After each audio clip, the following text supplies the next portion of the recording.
This morning's scripture reading is from the book of John, chapter 8, verses 26 to 36, and can be found on page 101 in the Church Bible. I have much to say about you and much to condemn, but the one who sent me is true, and I declare to the world what I have heard from him. They did not understand that he was speaking to them about the Father. So Jesus said, "When you have lifted up the Son of Man, then you will realize that I am he, and that I do nothing on my own. But I speak these things as the Father instructed me. And the one who sent me is with me. He has not left me alone, for I will always do what is pleasing to him." As he was saying these things, many believed in him. Then Jesus said to the Jews who had believed in him, "If you continue in my word, you are truly my disciples. You will know the truth, and the truth will make you free." They answered him, "We are descendants of Abraham, and we have never been slaves to anyone. What do you mean by saying you will be made free?" Jesus answered them, "Very truly I tell you, everyone who commits sin is a slave to sin. The slave does not have a permanent place in the household. The Son has a place there forever. So if the Son makes you free, you will be free indeed." The word of the Lord. Thanks be to God.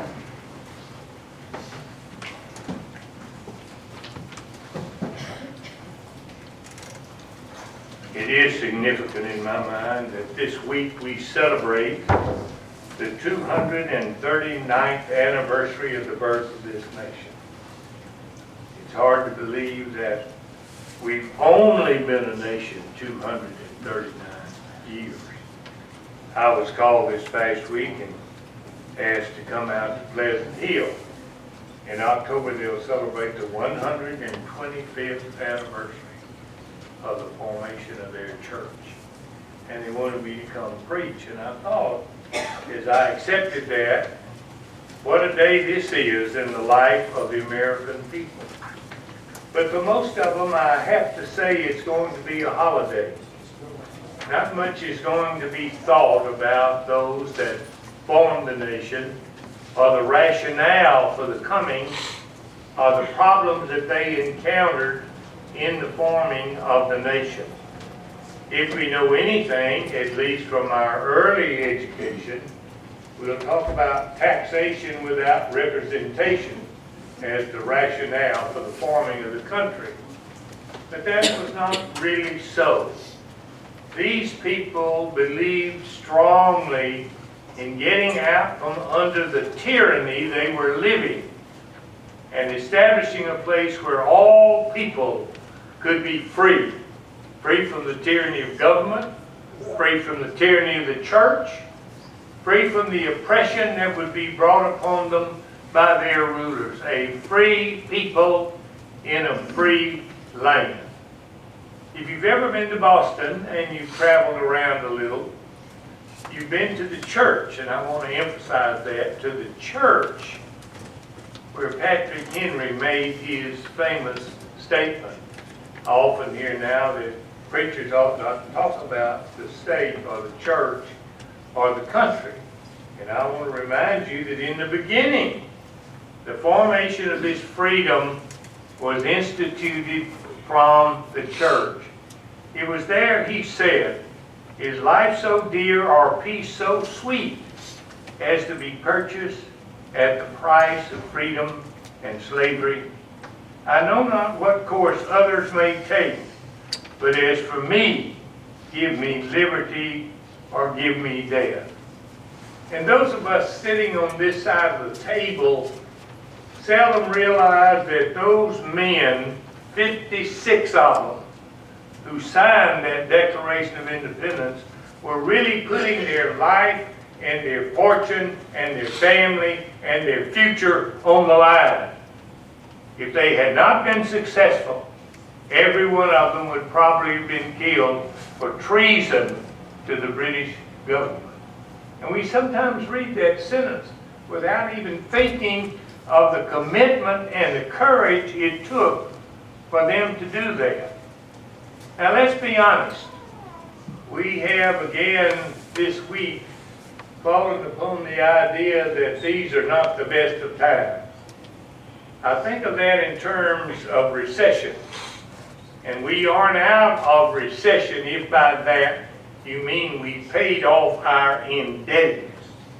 We are close to the brink of collapse, and we must be ruled and reigned and live under the threat of that particular oppression. Not only is that real, terrorism is real. Up until 9/11, we never dreamed that anybody would dare attack the United States of America. But it happened.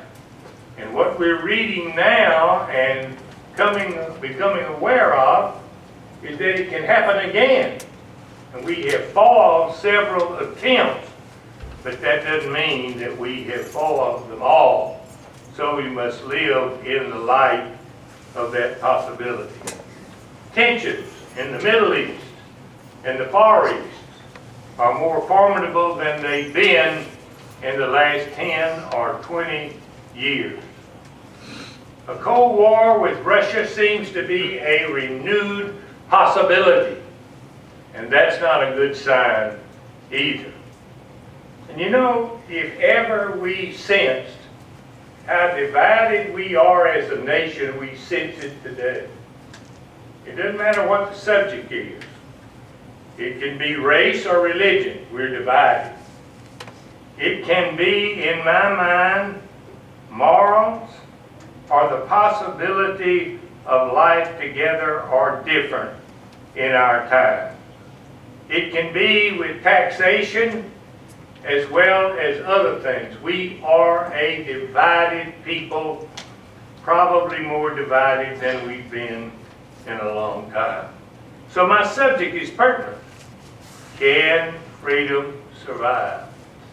And I'm going to put together my history background as well as my biblical awareness to try to show you where we are and maybe where we're headed. These people that formed this country were looking for freedom in the law. Not freedom from law, but freedom in the law. Freedom of speech. Freedom to say what they thought when they thought it. Freedom of the press to write what they felt, even though it was critical of the government. And above all, they wanted a free church in a free state. In other words, the church wasn't supposed to run the state, and the state wasn't supposed to run the church. That was the essence of who they are. Now, there was a price to be paid for that, and somehow, sometimes, we forget that. If you've ever stood in Arlington, you realize it. If you've ever been to Hawaii and stood there in the great cemetery, you've understood that. If you've ever been to Normandy and stood there, you've understood that. There's a high cost of freedom. And because we're so far detached from it, sometimes I think we fail to really understand the cost of making this nation free. Now, if it's going to remain free, we've got to understand that freedom is essentially the gift of God. Now, having said that, I want to say freedom is not a matter of inheritance. Those Jews at the Feast of the Tabernacle said, we've never been slaves to anybody, but they were slaves that very day to their own tradition and belief, to the point that they would not believe in the Christ who was the Messiah. Freedom is not the result of education. Some of you might not realize that two of the most literate nations on the face of the earth during the Second World War were Japan and Germany. More literate, probably, than many in our nation at the time. Freedom is not a matter of brute force. Though I have to say that it takes force to produce and protect freedom. Now that doesn't sound like the common word you hear from a minister who's supposed to be a pacifist. But it's kind of hard for a pilot to be a pacifist, you know. I dealt with a lot of things, but I had to deal with the fact that we needed force to protect the freedom that we enjoy.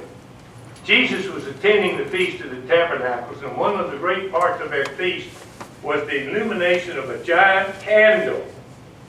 And it signified their freedom from captivity, their freedom from slavery, their freedom from bondage. And it was at that point that he said, if the Son shall make you free, you shall be free indeed. Saying this gives me a little trepidation, and I probably do not fathom all that's going on in the younger generation. But it disturbs me that so few people seem willing to die to protect this freedom that we enjoy. One of the members of Congress said, a veteran is someone who at one point in his or her life wrote a blank check made payable to the United States of America of up to and including my life. And that's what it might take again to keep this nation free. Can it survive? Yes, it can, but we must be vigilant. We must be aware of what's taking place and some of the things behind what's taking place that we must face. President John Kennedy wrote, "Let every nation know, whether it wishes us well or ill, that we will pay any price, bear any burden, meet any hardship, support any friend, oppose any foe, in order to assure the survival and success of liberty. In my mind, no person is qualified to be president who cannot and will not say that." We must be vigilant. We must be involved. I can't see a thing wrong with being religious and right. I can see a lot wrong being irreligious and wrong. I think we people who follow the Lord have a responsibility to stand for what this book teaches and what we know was the foundation of this particular country. Separation of church and state was never meant to be isolation of either. A free church and a free state. That's what we need. I read something the other day written by a black evangelical pastor and a former NFL linebacker, Reverend Ken Hutchinson. He was seeking to awake America about some of the things that were taking place. And he wrote this, quite honestly, after Obama's support of gay pride. Obama said he would continue to be an ally and a champion for the agenda of lesbians, gay, bisexual, and transgender people. He continued, there are still fellow citizens, perhaps neighbors, or even family members and loved ones, who still hold fast to worn arguments and old attitudes. Now he's talking about us.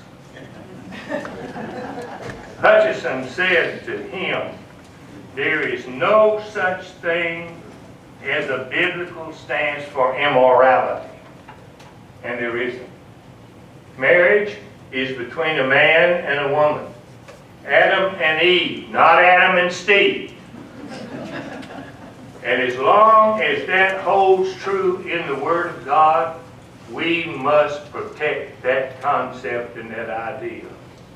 Now let me be quick to add, there is no room for judgmentalism. We need to be loving and kind to all people and structured in that regard.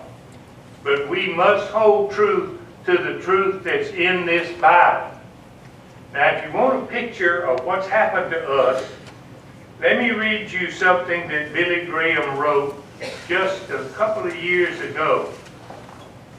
Your word says, woe to those who call evil good, but that's exactly what we've done. We've exploited the poor and called it lottery. We've rewarded laziness and called it welfare. We've killed our unborn and called it choice. We've shot abortionists and called it justifiable. We've neglected to discipline our children and called it building self-esteem. We've abused power and called it politics. We have coveted our neighbor's possessions and called it ambition. We've polluted the air with profanity and pornography and called it freedom of expression. We've ridiculed the time-honored values of our forefathers and called it enlightenment. If there ever was a time when God's people ought to reflect the great truths of this book and hear me demonstrated at the polls, it's today. If we don't, what Jefferson said will overcome us. The price of liberty is eternal vigilance. We must not only be aware of what's going on, we must demonstrate real Christianity in the midst of it. I want to pay you a great compliment. If I ever saw a congregation which is trying to demonstrate the real reality of how we ought to deal race to race, it is this congregation. And other congregations could learn from us who people are, what they mean, what their quality is, what their ability is. We ought to demonstrate that, and they could follow the example of this particular Presbyterian church. And I commend you for that. If this is to remain the home of the free and the land of the brave, those of us who know the Lord and know that truth must stand up for it at whatever the cost may be. May we pray.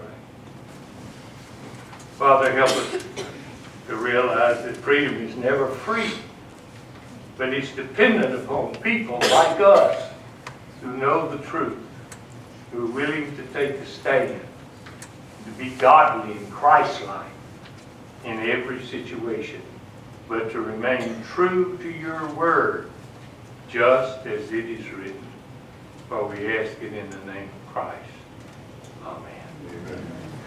We're going to have a commissioning service. We've got some missionaries going to New Orleans, and I would like for all of them that are present to come up here to the front. How many of you are here? Some can't be here, you know. People are on vacation.